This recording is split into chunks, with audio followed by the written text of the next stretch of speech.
What is up? It is the Fit Gear Hunter, and today I'm going to talk about why I'm letting go of the Epix Generation 2.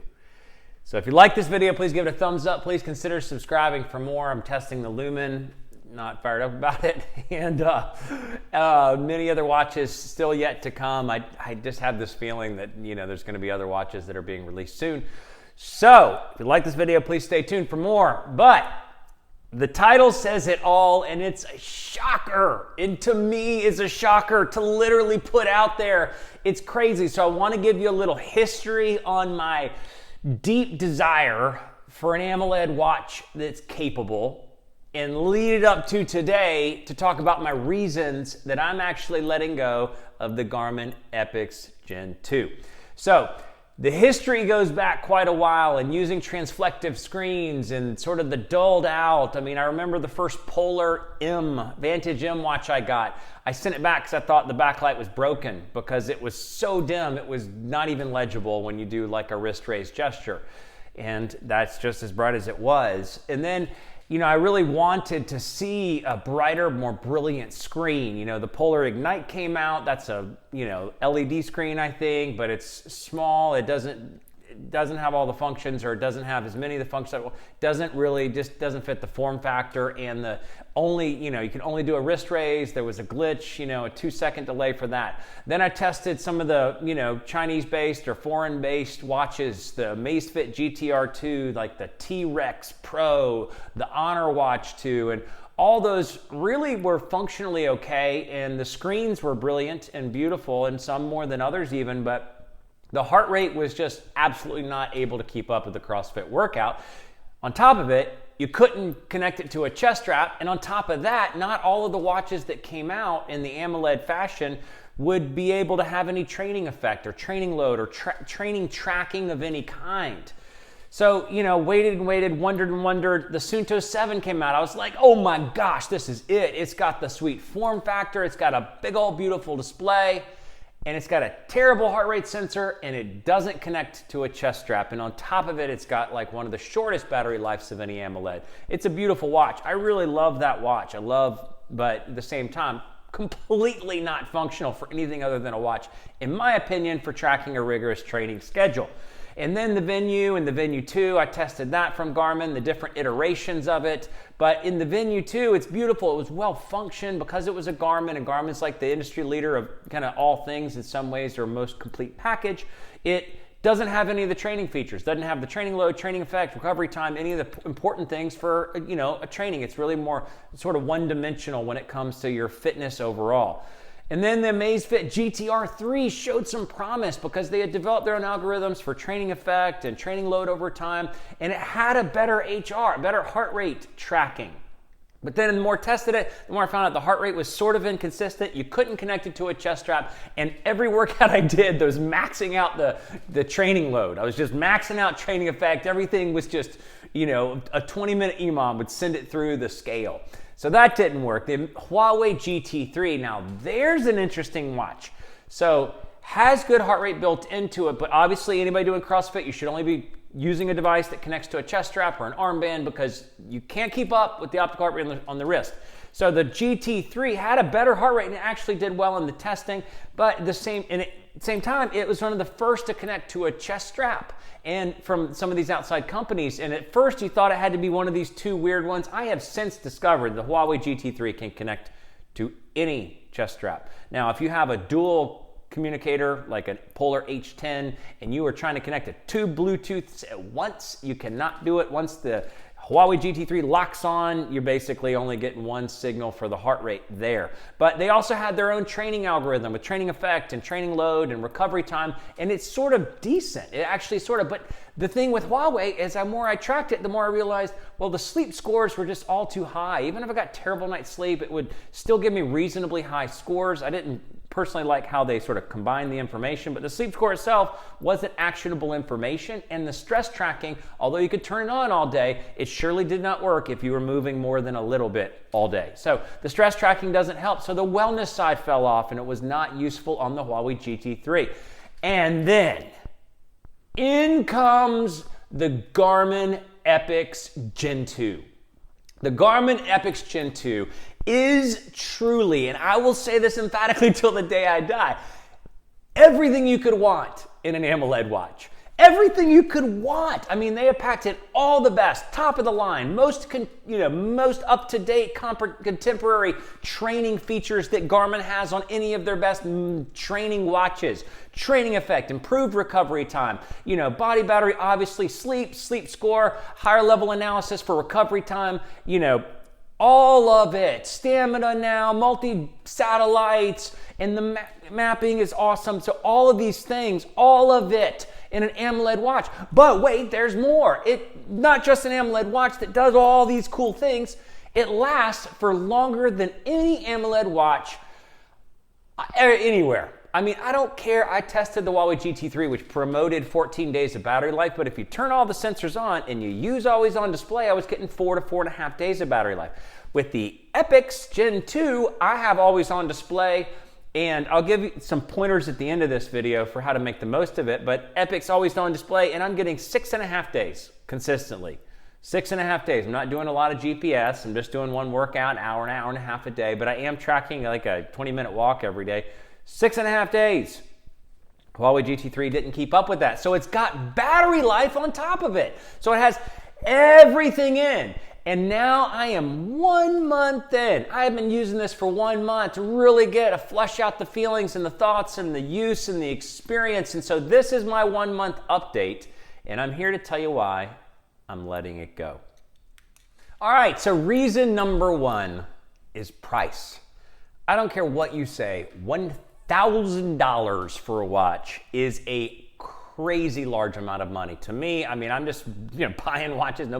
Not many are giving me free watches. I bought this with my own money, and I had to have all black. I definitely don't like a silver looking watch, and I don't care about some of the other benefits of the all black version, but the all black version is the multi-satellite as well as this sapphire glass. So $1,000, that is a lot of cheddar. So number 1, the price. And so then I'm processing like what I need, what I feel, what I use, $1,000, all that sort of things. So number 2, I don't use a lot of the added features. I do not use.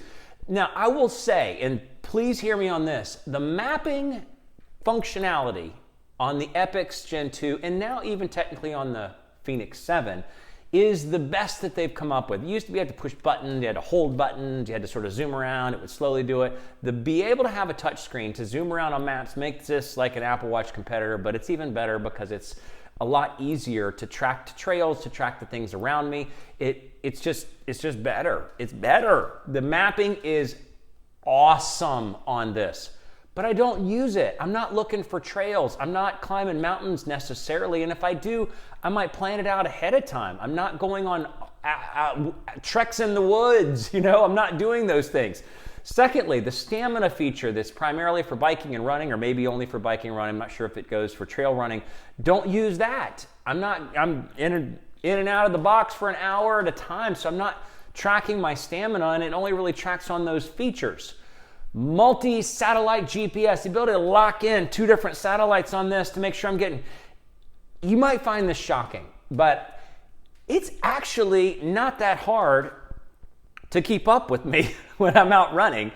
When I run 1 or 2 miles around my neighborhood, it's crazy. And at an 8-minute mile pace, I'm not flying through. So at 8-minute mile pace around my neighborhood, it's amazing that basic satellites actually do the job just fine. And technically, when I go to look at the stats, it doesn't matter to me what it is. If it shaved off a corner or went, I don't care necessarily about that because I'm not running for distance or time or training for anything. The touchscreen. Now, the touchscreen is super functional and useful. But I'm so used to, because Garmin is the industry leader at providing the most comprehensive set of features in training and wellness, all of it. I'm so used to pushing buttons.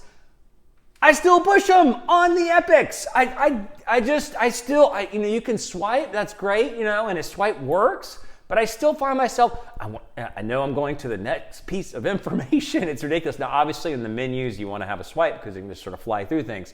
And then the last is the heart rate sensor. This is a much better heart rate sensor. The Elevate 4.0, I've done testing. It's much more accurate than the 3.0. This is on the Fenix 6, the Vivo Active 3 and 4, the Venue 1, all of those basic things, you know, the 945, 745, you know, 245, is the Elevate 3.0. Not able to keep up with the CrossFit workout. The Elevate 4.0 kind of can keep up with a CrossFit workout, but kind of doesn't cut it. So every watch, for the most part, every watch that tracks in-depth training and training functionality and, you know, gives you output of your training load over time, do not wear it on the wrist. Don't rely on the optical heart rate sensor because it can't keep up with a high intensity interval training or CrossFit workout. You should always absolutely connect to a chest strap or an armband. So, period. I'm not getting a lot out of the heart rate sensor because I'm not wearing it for workouts. I'm connected to a chest strap or an armband every time because that's the only way to get accurate measurements. And so I have found and tested it. I've tested it against the Elevate 3.0 in the basic life functions. So I have done extensive tests and I released most of it in the Garmin Instinct 2 release because I did a full in-depth review of the Garmin Instinct 2 versus the Fenix 6. All the stats were coming out the same. When I was wearing the watches on the same arm, I would wake up before they refreshed or one downloaded to the other or something like that. They were all coming out the same. So the heart rate sensor on the Elevate 3.0 is absolutely fine for keeping up with wellness and life and sleep and body battery and all that stuff. So I'm not using the heart rate sensor built into this puppy. So all that goes in to say is that I'm not using the functions. And then reason number 3, and bear with me, this one is an odd one. After a month, and I thought I'd get used to it over time, I just feel like this is the dumbest thing to say because I've been a huge proponent of AMOLED and the need for Garmin or somebody big to do it AMOLED. I don't feel like the AMOLED looks right on this big rugged watch. I just don't feel like it looks right on there. It just, for some reason, it's like, it doesn't fit. And it's not because I've just tested. I love the Suunto 7. Just feel like it doesn't fit. Maybe with Garmin's watches, I'm just so ingrained with transflective. I feel like it should be a transflective screen. It shouldn't be a transflective screen. And then and that makes no sense. It makes no sense. And I'm going to explain at the end, what I think about the Epix as I'm letting it go. Reason number 4 is that all that I need and functionally everything that Garmin is currently providing that affects my training, sleep, and wellness, I can get not just on the Fenix 7, but on the Fenix 6 or 6X. So think about it. The Fenix 6 has all the training functions. It has all the body battery and sleep functions. Maybe it's not going to get some updates that are going to come to this in the Fenix 7, some like special technology updates. Maybe if they add, and they are likely going to add ECG measurements probably to this. Again, not something I need, but Fenix 6 does everything. I connect to a chest strap, same stats. Fenix 6, Epix. Fenix 6, Fenix 7. Same stats that are coming out of the watch. The same algorithm lives in all of them. So that's all I need. Plus, the Fenix 6 is one of the brightest transflectives. It's one of the brightest and the most clear transflect. Now, the Fenix 6 did release a number of watches with a washed out blue screen. I've done videos on that. So, if you get the good crisp screen, it's one of the clearest, crispest, colorized transflective at the brightest level. So I can jack up the Fenix 6 to a 60% brightness and feel like it's fully functionally bright and fully usable, and it's getting 6 days of battery life, the same as the Epix is getting with Always On. And I can go to a Fenix 6X, jack that up to 60 or 70% and get 11 to 12 days. So all that I need is right there. So now, in summary, what do I think of the Epix 2, the Epix Gen 2?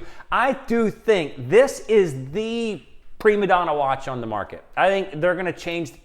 Honestly, I think their sales are going to go through the roof Q1. I think that, I think this is going to sell a lot. They're going to sell a lot of the Epix because it is everything you could want in a big, beautiful watch that does not lack in battery life. The GPS length of time, this does not lack. So if you want an everything watch that does have a pretty screen, has awesome mapping capabilities and touch screen, all of those things, this is it. There is no other. I will repeat, there is no other. You want a super awesome watch, all the training metrics, all the best for the most part, wellness, sleep, all that aspects on the prettiest screen with the best battery life and the strongest casing and the biggest company that's providing updates.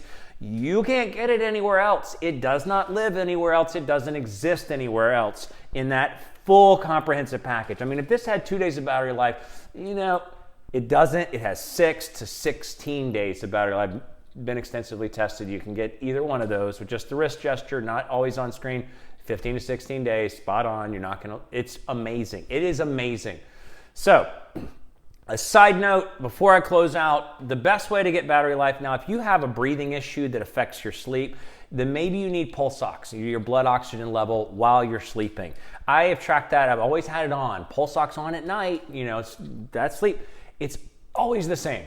Always the same. Always the same. But it's always burning a lot of battery life when it's running that metric. So I turned that off, and that's how I'm getting 6.5 days with always on display, set on low brightness, just pulse ox off. You know, when I wrist raise, that thing lights up. I don't have it just set in dim mode. I do a wrist raise, you know, you get the full low brightness illumination. So that's how I'm getting 6.5 days over and over and over again, even with some GPS use in there. I just found that, I thought about it sort of realistically. Pulse ox takes a lot of battery life.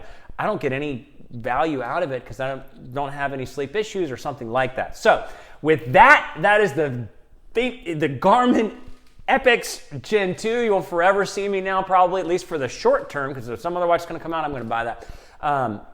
Fenix 6 or the 6X, which I just bought a used version on eBay. So there you go. There you have it. Why I'm letting go of the Garmin Epix 2 after 1 month of use.